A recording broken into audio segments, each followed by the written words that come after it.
આગળ સમાચારમાં વાત કરીએ સમાચાર સુરતથી સામે આવી રહ્યા છે। સુરત શહેરમાં ફરી એક વખત ગર્ભ પરીક્ષણનું ખેલ ઝડપાયો છે। તો ફરી એક વખત ગર્ભ પરીક્ષણનો ખેલ ઝડપાયો। રૂપિયા લઈને ગર્ભ પરીક્ષણ કરવામાં આવતું હતું। પીપલગ અમરોલી કોસાડની હોસ્પિટલનો આ ખેલ જોવા મળ્યો છે, જેમાં શિવમ હોસ્પિટલ ગેરકાયદે ગર્ભ પરીક્ષણનો પર્દાફાશ થયો છે।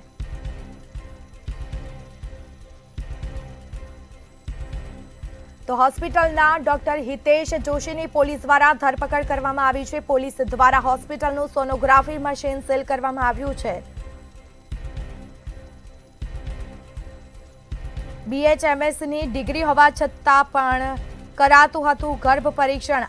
આરોપી તબીબ સામે પોલીસ દ્વારા વધુ તપાસ શરૂ કરવામાં આવી છે।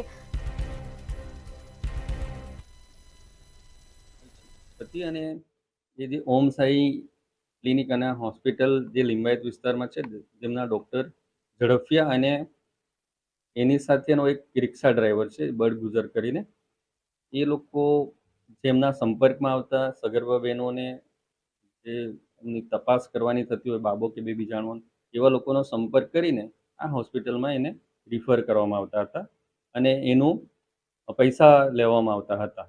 એટલે એ જે ડૉક્ટર વિજય ઝડફિયા અને એની નીચેના 2-3 વ્યક્તિઓ છે, એનું જે રેકેટ બહાર પાડ્યું છે અમે, અને એમના નિવેદનમાં આવ્યું છે, સચોટ એ લોકોએ માહિતી આપી છે કે શિવમ હોસ્પિટલમાં ગર્ભ પરીક્ષણ માટે મોકલવામાં આવતા હતા। ઘણા બધા પેશન્ટોના નંબર તેમજ જે લેવડ દેવડનું જે ટ્રાન્ઝેક્શન થયું છે એ પણ અમને ખબર પડી છે। એ પણ અમે કોર્ટમાં રજૂ કરીશું।